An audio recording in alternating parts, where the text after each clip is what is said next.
Good morning. Welcome to the regularly scheduled Finance and Governance Committee meeting. The date is January 28th, and we'll have the city clerk take the roll, please. Member Basua. Here. Member Perillo. Here. Chair Flynn. Here. Chair, we have a quorum, and the agenda for this meeting was posted in the City Hall kiosk on Tuesday, January 21st. Thank you very much. And normally we don't have a moment of silence after we do the pledge in the committee, but we had our former mayor, Dr. Manuel Lopez, pass away yesterday, so our thoughts and prayers are with him and his family. All rise, please. Place your right hand over your heart, ready to begin. I pledge allegiance to the flag of the United States of America and to the republic for which it stands, one nation, under God, indivisible, with liberty and justice for all.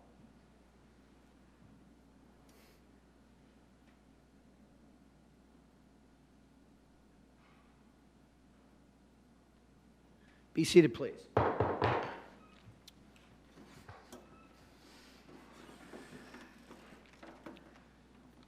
So we'll start off the meeting with item B, which is public comments and items not on the agenda. We do have one speaker card. Jim Lavery, please. Thank you. Good morning, everybody. Good morning. I just wanted to reiterate some of the things I said last week on the audit. And the city manager made a good point after the meeting. He says, you have to be, raises are not a cut and dried thing, but I understand the need that you have to be competitive and that you're competing against other cities to give raises. And it's not as simple as you're giving raises at the expense of other employees or city services. It's a little more complicated than that.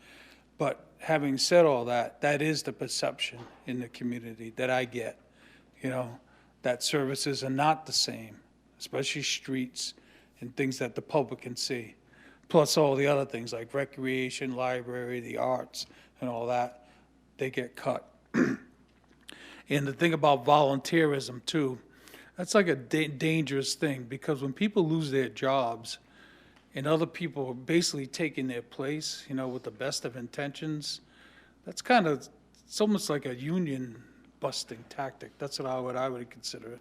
Because coming from the East Coast, you would never get away with stuff like this, cutting people's jobs and having people volunteer, people would be up in arms. There's a strong labor tradition. I guess it doesn't exist out here, but a lot of people, if you ever worked I worked in mills with my parents and grandparents did. It was awful. So there's a lot of tradition. And lastly, what young people don't like, and what I understand, is they don't like people, they don't like the people. They don't like the fact that people who don't live in the city, who are getting raises, don't live here, don't send their kids here, don't spend their money here, don't recreate here, are getting raises. They don't like that. They have a lot of resentment towards that. That's all I got to say. Thank you. Thank you very much. And now we'll go to the consent calendar. And what's the pleasure of the committee? The minutes. Okay. Madam City Clerk, motion by Councilman Perillo, a second, or Committee Member Perillo, and a second by Committee Member Basua. All in favor? Aye. All opposed? Passes unanimously. And now we'll go to reports. D. Item 1. Subject, Internal Audit Program Framework. Recommendation that the Finance and Governance Committee discuss the following proposals. Potential of contracting the whistleblower program to the county's auditor controller. 2. The framework for a new internal audit program. 3. Scoping the request for proposals for the internal audit program. And 4. Potential designation of one council member to participate in the internal auditor procurement process. And Ms. Klima, please, the Deputy City Manager. Good morning, Mayor, committee members. So we've been talking for some time to your committee as well as to the full council about the existing internal auditors program, whether it be last year's annual plan, or this year's annual plan, this year's annual plan is actually going to council pretty soon. But what this actual presentation is not about the existing contract, it's not about the existing scope of work. It's because the current contract is about to expire in June, and we need a game plan for, thereafter. And we have a proposal for you. We'd like to talk to you a little bit about our thoughts on what to do with this going forward, with this program going forward. We need your feedback on whether you'd like to kind of head in that same direction, whether you have other thoughts on what you'd like to do going forward with the internal audit program.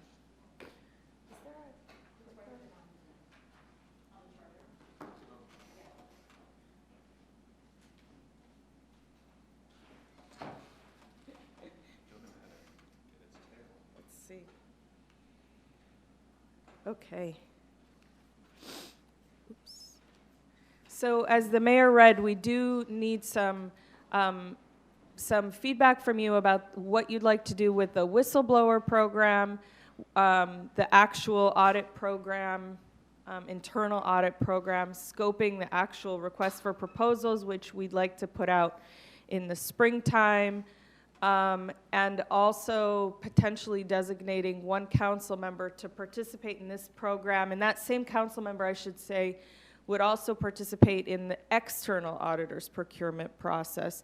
And I want to point out that this participation of a council member is a very unique, specific request. It's not common, as you know, that council members participate in any of our procurement processes for many good reasons.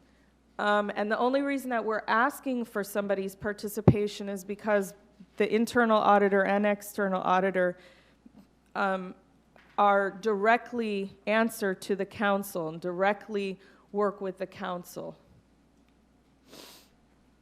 So as you know, the past 3 years we've contracted with Price Page and Company.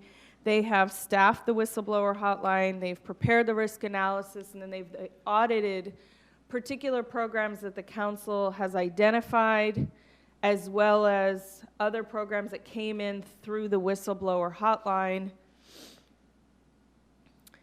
Now, with regard to the whistleblower program, we met with Jeff Berg. He's the elected auditor controller of the county.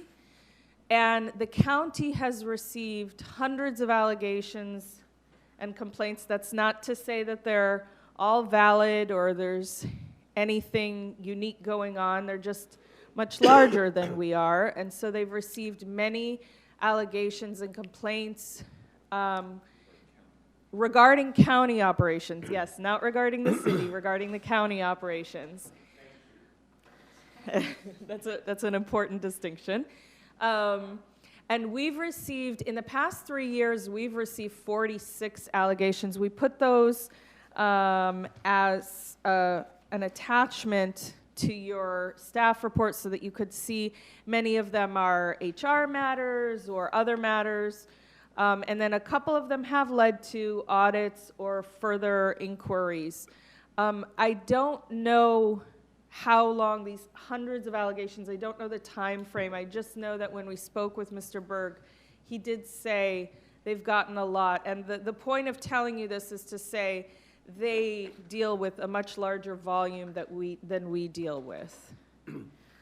We would like to continue talking with him. We don't have any contracts are not yet in place or anything like that. We haven't yet finalized any kind of plans, but we would like to continue talking with Mr. Berg and consider whether it would make sense for us to contract with him, his office, and have his office do the whistleblower hotline for Oxnard as well. And then that would leave the rest of the internal audit program. And we asked Mr. Berg also, how do you do your internal audit program? Our city manager came with some ideas from other cities where he's seen them. We've talked with other people as well. So we're trying to, and the idea here is to try to do something that's comprehensive so that we're not picking and we're not putting you in a position to have to figure out where the holes are or to have to figure out what ought to be audited, but so that it really does go through some methodical system of all of our departments.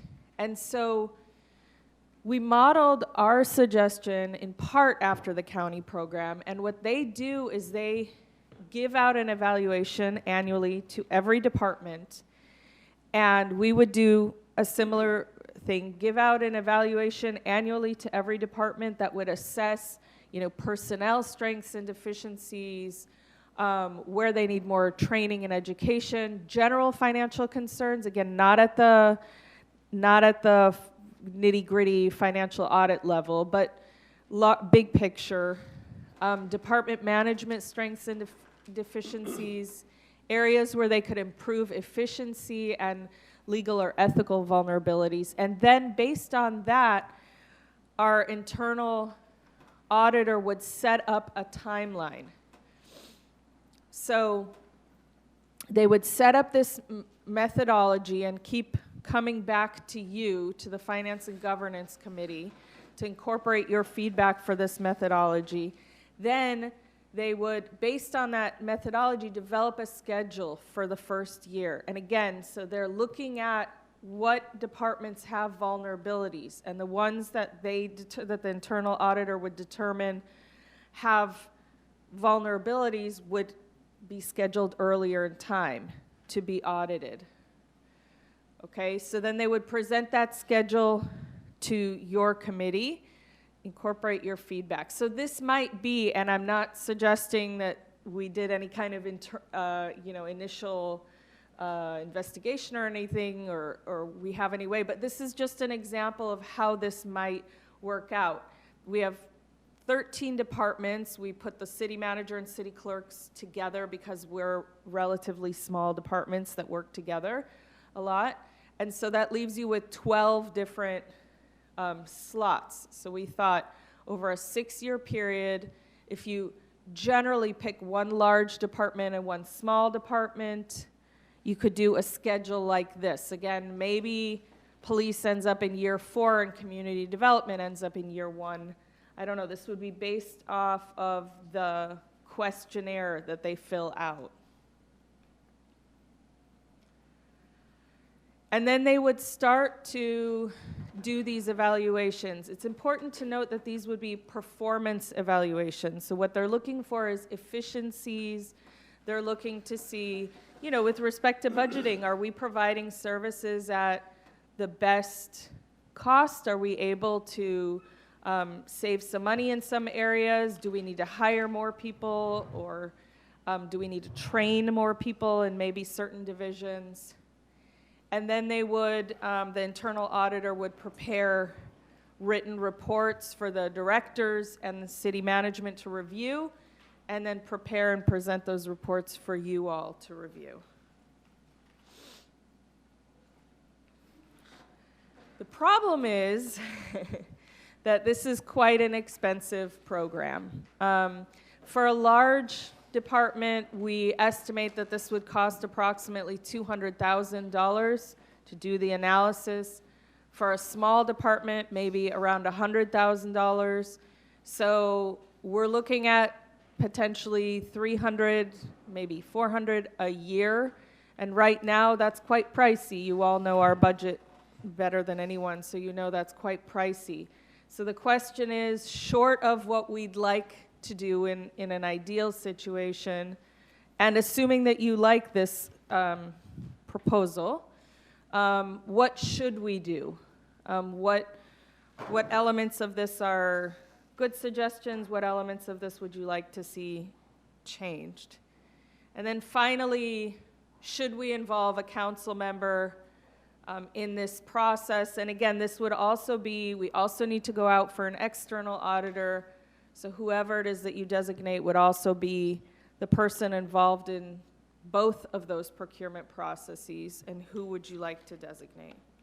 So we're really looking to initiate a conversation with you. We're really looking for your feedback and your guidance.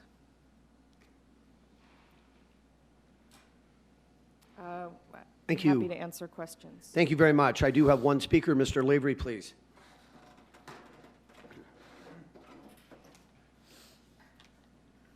Thank you. I'd rather hear what you guys had to say first, because that would help me speak better.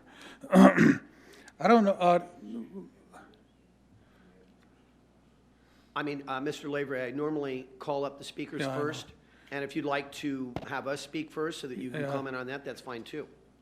well, since I'm up here. Okay, thank you. I mean, what the hell? No, I just don't know. There was not, I couldn't even, by the detail in there, I couldn't tell there was such a lack of detail in there that I really don't know what staff is asking, especially in slide number 6 with the questionnaire.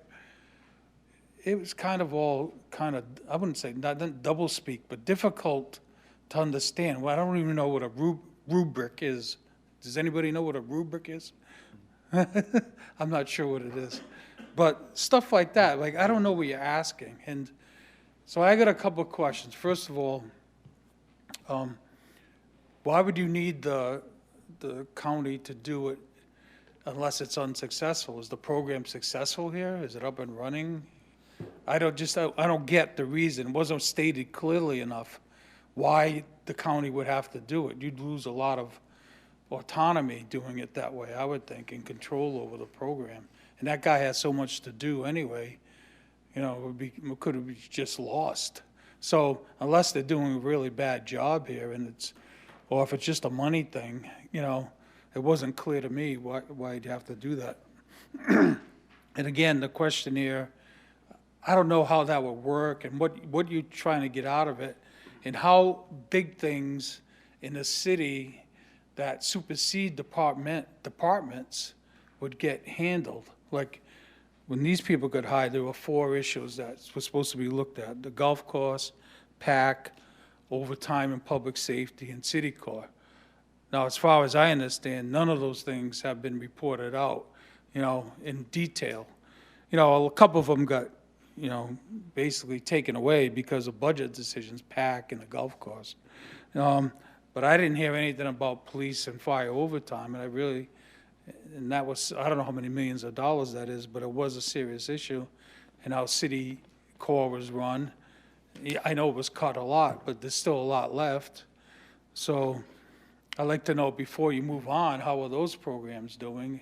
And also, it begs the question, is this firm incompetent? Are they not doing their job? It seems like you're firing these people, but you're not saying it. So if you're doing that, I'd like to know that too, or the public should know that.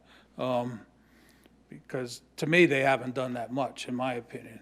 Just a lot of, they've made a lot of excuses why things couldn't get done.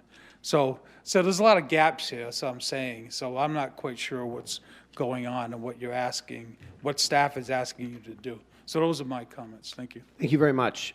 Committee Member Basua. Thank you. And I'm just going to go ahead and maybe answer some of these questions for Mr. Lavery. So a rubric is a document that tells an individual what is expected of them. It's kind of, we use it in school a lot, when we're telling our students, if you do this, you're going to get a C, but if you give us this level of work, you're going to get an A. So it's just a document that tells what is expected.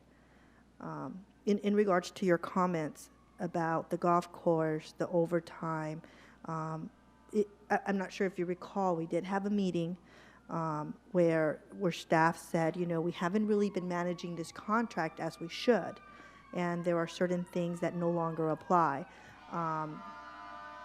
Sort of with the PAC, if I'm correct, there was direction for staff to go and do an audit, but with us cutting back on the PAC, that is no longer needed. So there are areas that we decided, well, we should no longer do this because it's no longer needed. As far as what staff is asking of us today, I think that what I got from the presentation is, council members, this is a program that is very valuable, that we probably should continue, and I do believe we should continue it, but at what cost? We don't really have the money to move forward with it. So at what level of service are you asking us to move forward with? It is something that I believe the council should fund. Whether or not we're going to go to the county and ask them, maybe to share in the cost, is that, something that we're going to be asking? And I'm saying this as far as if we're going to be asking them for the whistleblower hotline, can we get it less expensive with them than if we go with our auditors? That's the way I'm kind of reading this, and what cost is associated with it.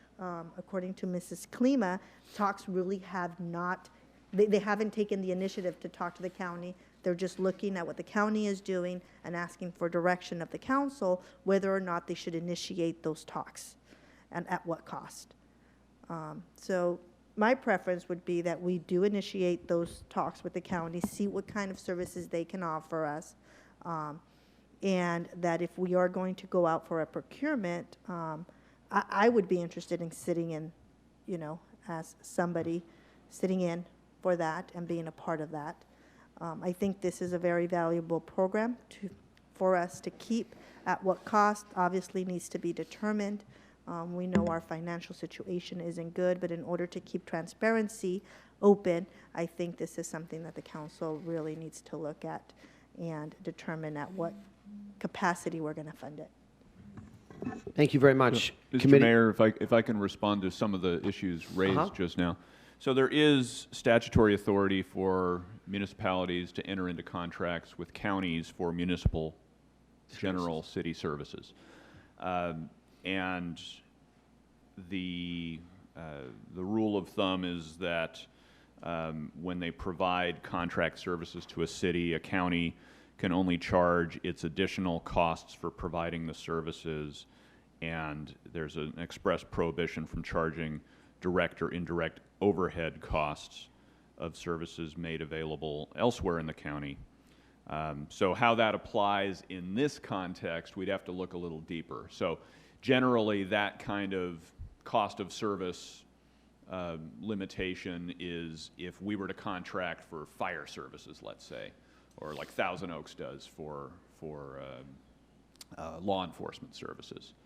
So we would have to see how that law applies in this context, because right now we're engaging a private firm for the services that we're talking about potentially having the county provide. Thank you very much. Committee Member Perillo. Thank you. I just want to thank you, Ms. Basu, for explaining Rubik, because I highlighted the word here to get an answer. I had no idea what it meant either, and I put down please define in plain English. So does the staff agree with Ms. Basu's description? Yes, absolutely. Okay, thank you. Okay, I take to heart. I apologize. You get an A+. Thank you. I take to heart the comments from the individual public speaker because, as I recall, and I've been here for the meetings, it was pointed out that the city, when we hired the outfit from up north, we were making an assumption, and our assumptions were not totally accurate. We were expecting some sort of financial thing, and we were getting performance evaluations. And then it was like there was a turnover in staff, and so it does appear that sometimes a lot of work was not done because there was a change in people and everything else. I also want to compliment and thank the Deputy City Manager for explaining the difference between the number of complaints that the county has versus the number of city. They're not complaints about our city to the county. The time frame which the county got hundreds of, we don't know. I've met Mr. Berg and I've had the opportunities to deal with that office. They're very competent. If we can get a better deal, I got no problem with it. But I do need to know this. When we talk about on page of the second page, and again, the page numbers of the document are not numbered. The second page of the staff report, top paragraph, it says the staff has modeled a framework for the city internal audit program in part after the county program. Through the county program, though the county program focuses on financial audits, whereas the city program would focus on performance audits. What exactly do we want to do? This is my question. Do we want financial audits or performance audits? Because we still have an outside auditor and then we have an internal auditor. I mean, these guys are going to be wearing two pairs of pants. They're going to be telling us what to do with performance and potentially was, okay, so that's a question. The second, Why don't we have, Committee Member Perillo, why don't we have that addressed? That's a really solid question, and why don't we have the staff address that first, if we could, please? Yeah, sure. That is a good question. Our external auditor, as you know, annually does the full financial audit. So the internal auditor would be doing, in our proposal, would be doing performance audits. And what the difference is that the performance audits focus on efficiencies. They focus on output. Are you delivering, is a certain department delivering the services that it needs to in the most efficient manner possible? And then they would be the external auditor would be informing the internal auditor. So if the external auditor finds some area of weakness, for example, an internal control or something that needs to be worked on, that's something that the internal auditor could continue working on. But the main focus of the internal auditor would be the performance audits. I agree with you wholeheartedly, council member, that this was not conveyed to you all originally. It is in the contract, unfortunately. It was in the original contract with this current internal auditor that they should be doing performance audits, not financial audits. So I think once again, there was a miscommunication, and we apologize for that. well, on that point, every elected is supposed to know exactly what he's voting on. So there's nowhere to hide and say we didn't know what we were voting on, except when there's not a definition of what these things mean, we're making assumptions that can get us in trouble. So definitions make a big deal. With respect to if the county, and I've had an opportunity to speak to the city manager about this, we are working to become a high-profile, high-proficiency, top-notch organization. We're not there yet. The county is in a little different stratosphere than we are. What is the county going to use as a baseline when if they were to get the job? What do they use as a baseline to determine if we're meeting standards or not? Well, council member, keep in mind, we're only asking the county to do the whistleblower component. So they would be answering the phone calls, answering the emails and so forth for whistleblower. And then if there's an actual, the performance audits, we would still be going out for an RFP to get an independent The county has an evaluation system of the departments, and I had an opportunity to watch one in Public Works. Blew me away how impressive it was. We are going to prevent the county from potentially bidding on doing the performance evaluation of our departments? Well, they can bid just like they can bid on all of our, all of our work. I don't have reason to believe that they would be bidding on this because I don't think that this is something that they're particularly interested in, but certainly if they're interested, they can bid. I'll try to get an answer a little differently. If we bring in somebody from the outside and they get the contract, how do they determine what the baseline is? Is it the way we worked last year? Are we getting better than we were last year? Or do they have a set of standards that they bring in? This is what you're supposed to be at?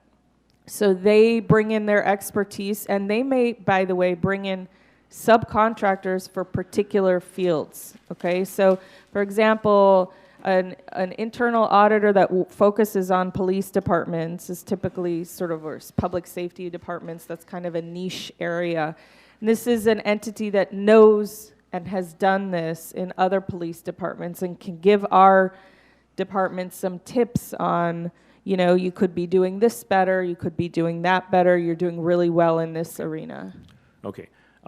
With the whistleblower hotline, if another entity, say the county, gets a whistleblower hotline and they get a really hot item, a really problem item, who takes care of it? Well, it depends on what the subject matter is. If it's something that's, for example, HR, then they turn it over to our HR department, just like our internal auditor would. But if it's something that needs to be investigated in terms of an audit, it would go to the internal auditor. Okay. I think the last question I got is, I do appreciate the 46 complaints that we have with the height.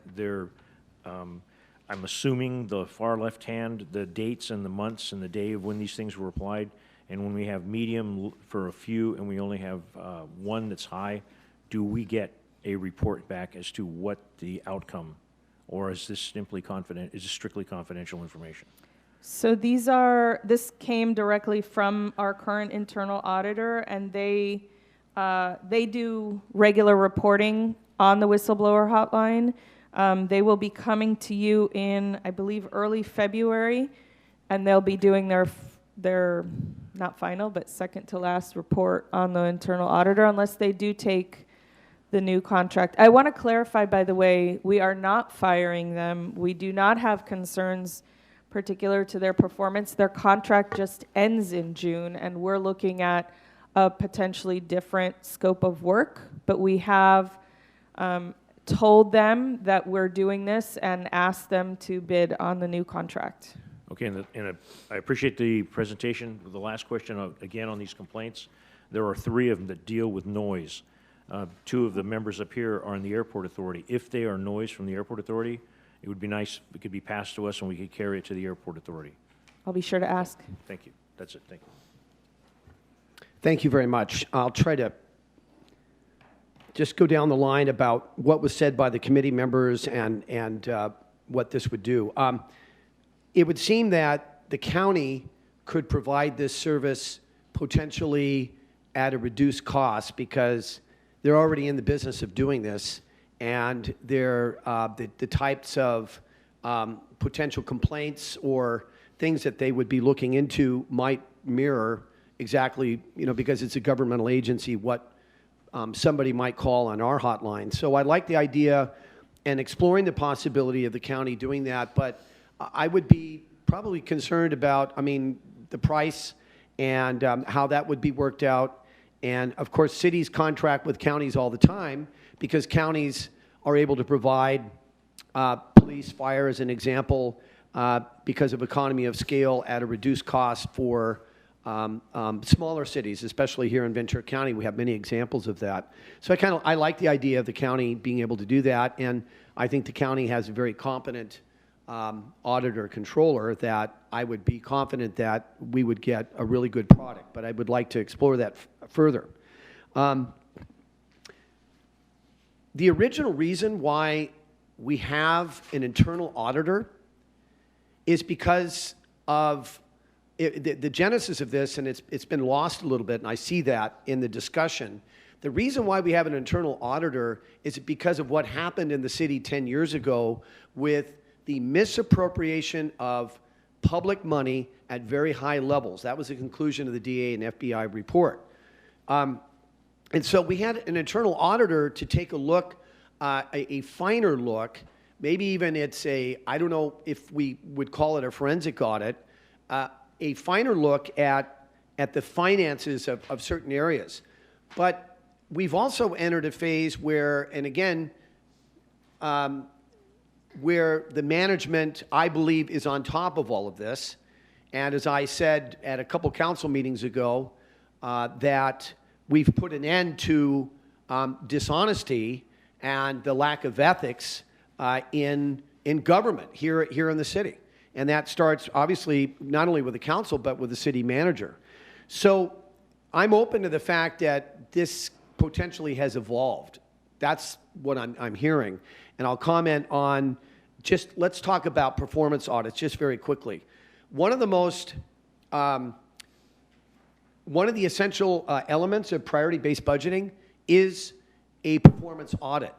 But I'm afraid that if we're not breaking down departments into programs, because what are we going to do when we get that performance audit? What are we going to do? Well, someone's going to say, okay, this part of the department isn't functioning as well as it should, or this aspect of it, as opposed to a program that we're providing. So priority-based budgeting is all centered around evaluating and almost having programs compete against each other for the scarce resources that we have to allocate. So I'm concerned about that it's too broad to just audit a department and say, well, the department needs more employees. Like as an example, the planning department. We don't have enough planners.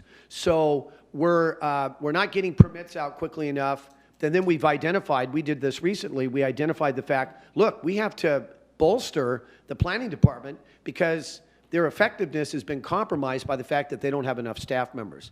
As opposed to maybe a more refined look of a performance audit would be, and maybe an auditor or someone we chose could actually do that for us to say, we think that this department is functioning really well, but there are certain programs within the department that need improvement. I don't know, but I think that's all going to depend on how we define the scope of these services. That's why it's so broad right now. It seems so broad.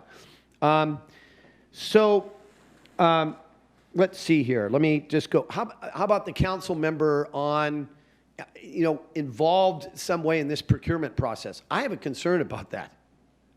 The whole reason why the FBI and DA investigation, and I'm only mentioning this because it's directly connected to this question.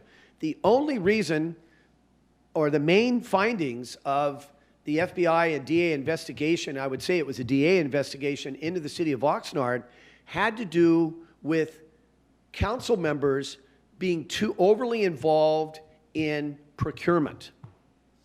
That's what it was all about. The trash contract, as an example, which was amazing. It rewarded one person $25 million, and the ratepayers financed that. And I'm not bringing this up for any other reason than the fact that directly had to do with council members getting involved in the procurement process.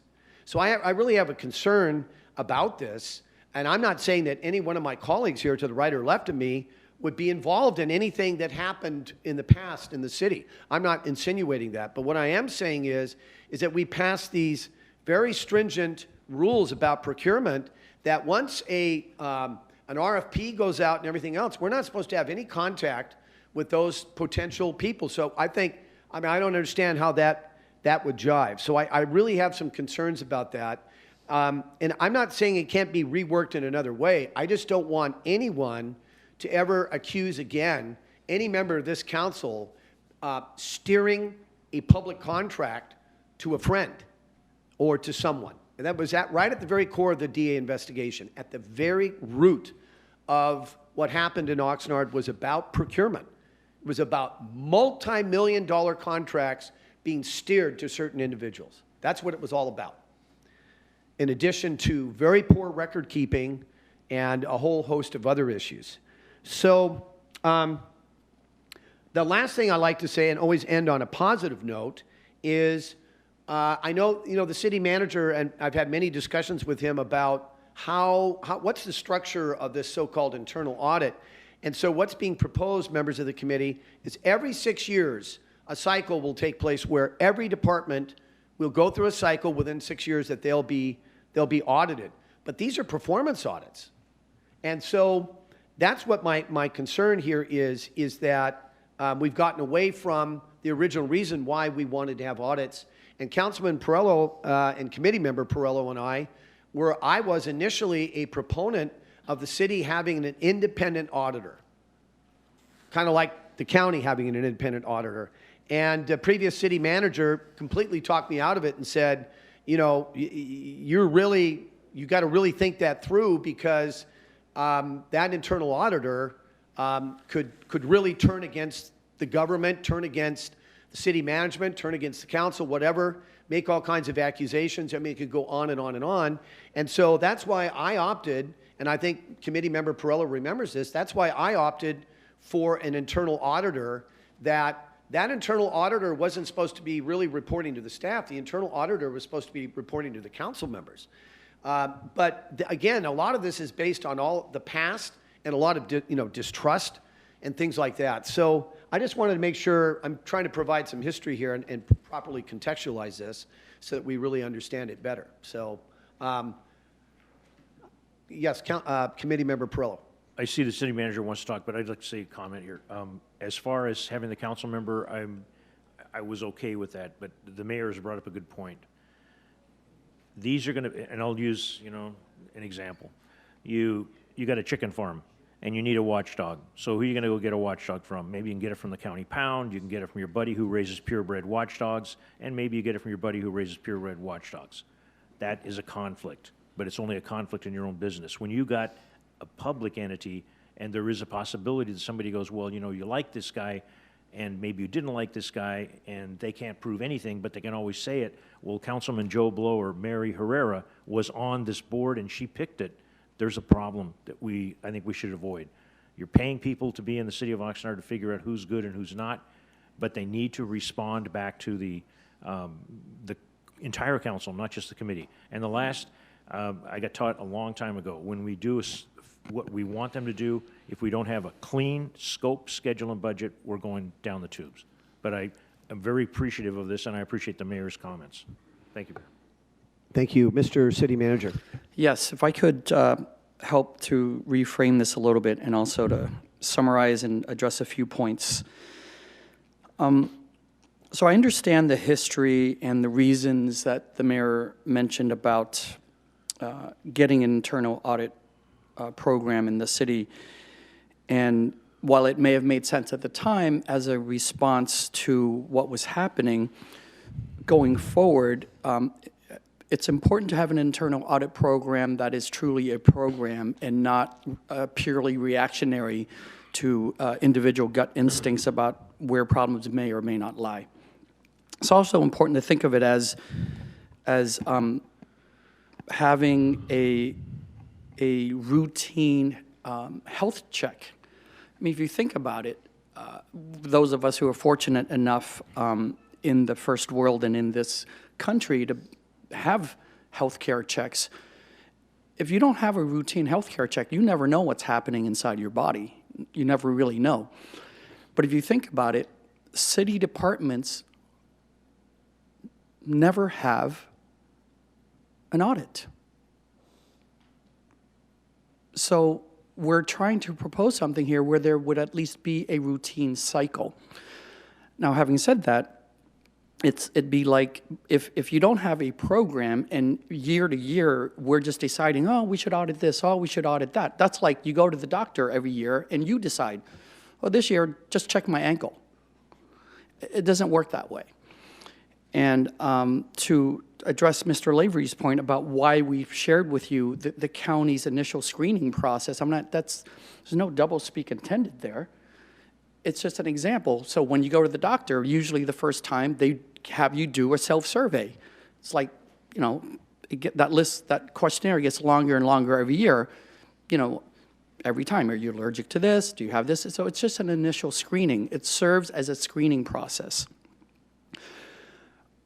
But also, to be realistic, you can't possibly audit every department every year. It just, the workload involved in that is phenomenal. So it's important that we have a routine program so that at least on some cycle, the audits happen. Now, Mayor, you're correct that when you get to scoping what is audited in each department, that does belong to the purview of this committee. Specific to the reason that we're asking for this very, very, very singular exception to have a council member be on the selection and review committee is it's counterintuitive. So I understand your concern about keeping elected officials outside of the procurement process, absolutely. But in this case, the internal audit function reports directly to this committee, and we are hiring auditors to audit us, staff. So if you think about it, I know it's counterintuitive, but I don't want to be accused of picking the auditor to audit my departments. That's why in this case, we actually think, and there is this practice in other cities where a council member, due to this particular reason, serves on the review committee, right? To have some counterbalance to the staff. Because again, in this instance, we're hiring auditors to audit us. With regard to the difference between a financial and a performance, I think, again, it's important to do the performance because every year you do have the annual financial audit. And the deputy city manager pointed out, if that points a finger to any problems in particular departments, then that helps you scope the audit for that department. And then finally, just bifurcating the whistleblower hotline from the internal audit program, I think that's important to do because the whistleblower hotline is a constant. That's something that needs to operate, needs to exist, and I think it may be a good path to take because the county already does it. They're right next door, and there's economies of scale there. So we would like to pursue that with them. So we bring this to you today for overall for discussion. We're not asking for any final decisions today. This is a lot of food for thought, but we want you to consider that if you're going to have an internal audit program, it really ideally should be a real program that has some routine and some cycle to it, rather than being, sort of simply based on gut instinct. Thank you. Thank you very much. So I believe, Committee Member Basua, do you have any final comments or anything else you'd like to say? Okay. Committee Member Perillo. I appreciate that the city manager is coming from communities with different experiences, and he put things on the table. I did not at all consider the fact of the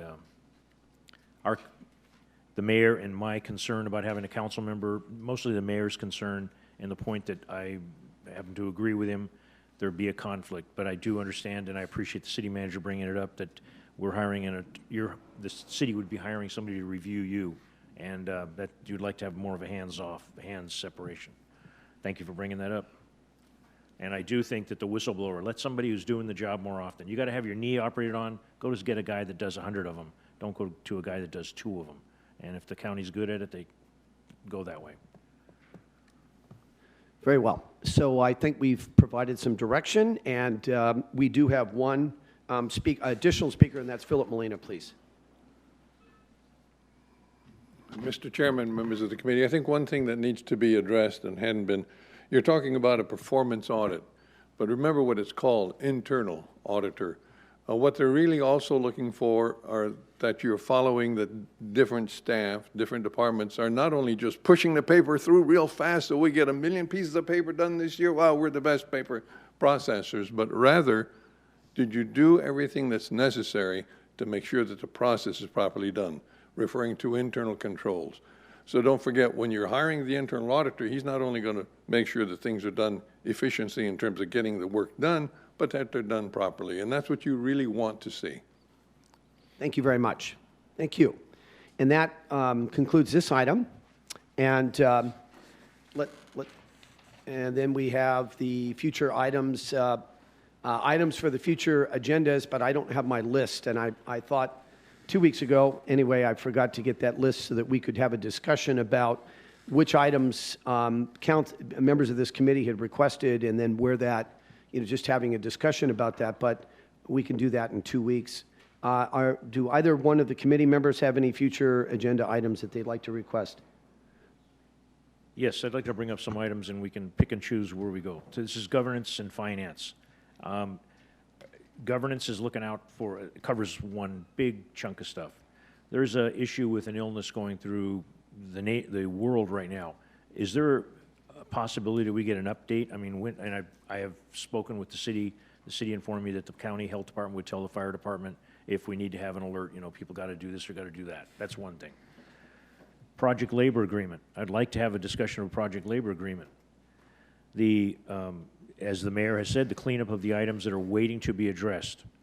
I'd like to get a report on what's going on with the funds for the SCR3 levy completion. The citizens volunteer. Excuse me, Committee Member Perillo. I know. Just bring these up, and if any of the councilmen think they're okay, go. But I want to get it off my chest. I understand. Just very quickly, and the thing I'd like to do is anyway, you can finish with that list. I think it's kind of hard because otherwise we have to start writing these, down. You might have 5 or 6 of them, right? Right. You'd like to suggest. Can you start with your first one again? Your first one was on, The public health. If there's a public health issue, we have to wait for the county to give us a heads up. I mean, I want to be more proactive. That we ask the county says you got a problem, you don't have a problem. We report straight from the horse's mouth, the county said this. I'm just wondering in that regard, if, under the city manager's report, that could be given rather than any alerts. And I know governance is a broad thing, right? So what's the next one that you had then? I'd like to have a discussion about project labor agreements. Okay, project labor agreements, okay? Then And the what's, next- excuse me, just for a second. What are the committee member feelings about that? Member Basua, do you have any ideas or things that you'd like to say about that? Well, can you want to have a discussion about? Yeah. Mr. Yes, Mayor, yes. if I could just chime in on the public health issue, I think that given the potential public response to information that is heard, that is one reason that we take our leads from the designated agency in charge of public health issues for the county. And I certainly the timely transmittal of that type of information when we receive it is something that can be expected of city government. But I think that there's a risk if we go out on our own and start developing our own messaging about coronavirus issues that don't come from those agencies that are responsible for disseminating that type of information. I think there's a risk there, and I think we have to respect that that is not the city's function to take the lead on that.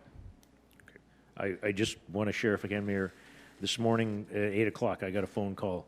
Somebody's watching the news, and they talk about this, and he's a close friend, and he goes, "What are you guys doing about this?" And I said, "Well, we're waiting for the county health department." I'm sure other council members have got that, and I think City Attorney Fisher is right. We don't want to scare people, but we want to let them know that we're not just sitting here twiddling our thumbs. Thank you. And on PLAs, I don't mind having that discussion, if that's a discussion that you want to have, as far as how we're going to, if we're going to have those. But, that's a really hefty discussion to have, and a lot of staff time also, so. So my viewpoint on that is, sometimes we have issues that cross committees, and so a lot of PLAs have a lot to do, obviously, with public works projects. So the question is, would it be both finance and public works? I'm very open to having that discussion, but I'm just trying to figure out from a capacity issue and a time management issue, and this is an excuse to not have the discussion, but how we would do that. So I'm open to it, but I think it's a lengthy thing. I think it's I almost think that a PLA discussion, and it can certainly begin here, and maybe we could provide the staff direction, Committee Member Perillo. Maybe it's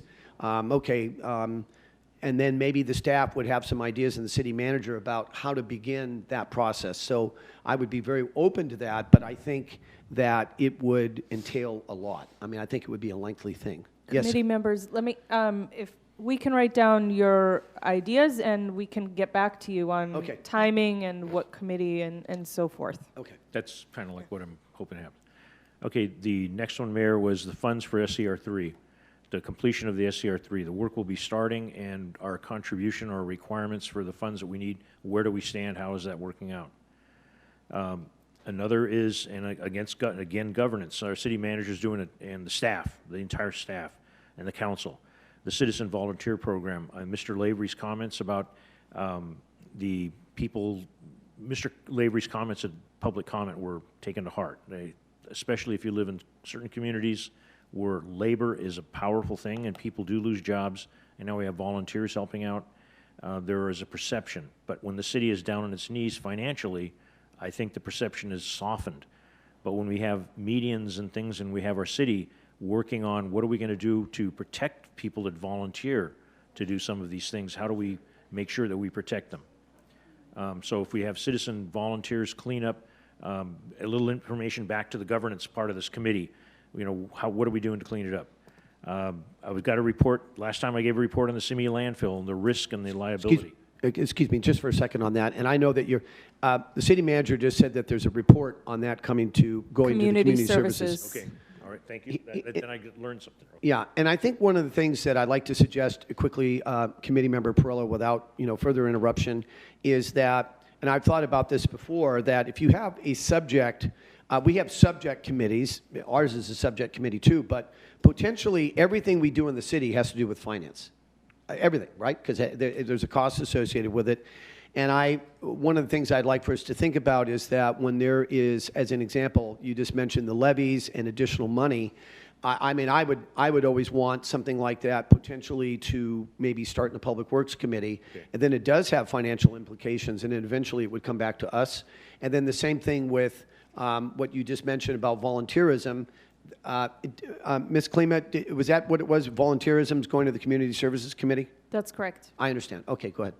Okay, and just the last is this issue with the landfill in Simi and the cleanup and the potential. I did get information directly to me that there may not be as great a risk to the city, but I think that should be shared with this committee if something goes haywire, and that's it, Mayor. Thank you. Thank you both of you for letting me. Thank you very much. And then I would, Ms. Klima, just in our discussion, say that would be another Public Works issue, that we would start with Public Works with the subject, most germane subject area of the committee, and then if it needs to go beyond that to finance, then we would take a look at that. But anyway, any additional comments? All right, with no additional comments, this meeting's adjourned.